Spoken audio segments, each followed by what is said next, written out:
আসসালামু আলাইকুম গাইস, কেমন আছেন সবাই? আমাদের বাসায় একজন ছোট্ট ফুটবল প্লেয়ার আসছে। তিনি মেসি নাকি নেইমার সেটা আমার জানা নেই, কিন্তু তার খেলার স্টাইলটা একটু ভিন্ন।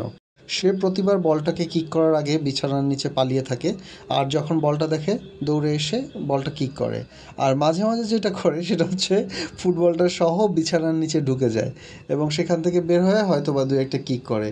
তো আমি ঠিক বুঝতে পারতেছি না সে কি ফুটবল খেলতেছে নাকি লুকোচুরি খেলতেছে। যাই হোক, হোপফুলি তিনি এক সময় বাংলাদেশের মেসি অথবা নেইমার হয়েও যেতে পারে। তবে বেবিটা অনেক কিউট, তাই না? এটা হইছে আমার সুইট কিউট অ্যান্ড লিটল একটা বাবজান। ও বাসায় বেড়াতে আসার পর পুরো বাসাটা মনে হচ্ছিল যে আনন্দে আনন্দে ভরে উঠছে। মানে ওর হাসি দেখলেও ভাল লাগে, ওর দৌড়াদৌড়ি দেখলেও ভাল লাগে, ও যা করতেছিল সেটাই ভালো লাগতেছিল।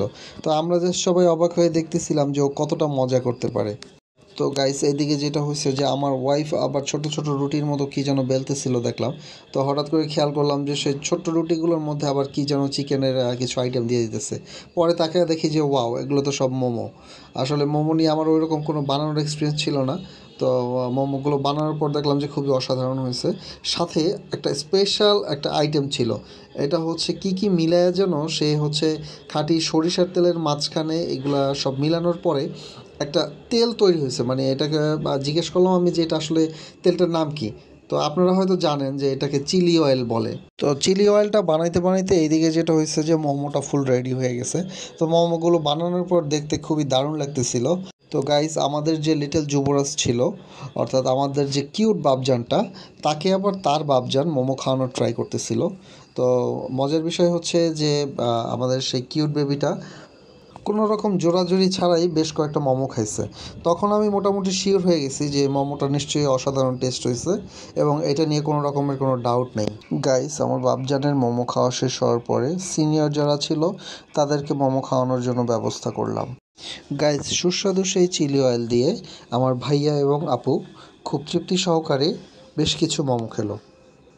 সাথে সসটাও সবাই ট্রাই করতেছিল, বাট অনেস্টলি যেটা যে চিলি অয়েলটা দিয়ে সবাই খুব মজা করে খাচ্ছিল। গাইজ, যথারীতি ভাইয়া, আপু এবং আমার ওয়াইফকে মোমো খাওয়ানোর পরে আমি বেশ কিছু মোমো নিয়ে বসলাম এবং তৃপ্তি সহকারে খাওয়া শুরু করলাম। তো যখন আমি চিলি অয়েলটা নিয়ে খাচ্ছিলাম তখন আসলে আমি বুঝতে পারলাম যে আসলে এটার টেস্টটা কী। এবং আমার কাছে মনে হচ্ছিল যে আসলে মানুষ রেস্টুরেন্টে গিয়ে অনেক টাকা দিয়ে হয়তো 5টা 6টা মোমো খায়। তো আমি যদি নর্মালি এইভাবে মোমো খাওয়া শুরু করি রেস্টুরেন্টে গিয়ে, আমার যদি সাথে চিলি অয়েলটা থাকে, তাহলে মনে হয় মিনিমাম 1000-2000 টাকা বিল হয়ে যাবে। তো যাই হোক, সেই বিলটা হয় নাই যেহেতু বাসায় বানানো হয়েছিল। তো আমার কাছে আসলে খুবই ভালো লাগতেছিল মোমোটা। মোমোটাও সুস্বাদু ছিল, পাশাপাশি সাথে যে চিলি অয়েলটা ছিল এটাও অসাধারণ ছিল। দুইটার কম্বিনেশনে মানে খুব ভালো একটা টেস্ট ক্রিয়েট করতেছিল। তো গাইস, আজকের ব্লগে এটুকুই ছিল। থ্যাঙ্কস ফর ওয়াচিং, সাথে থাকবেন।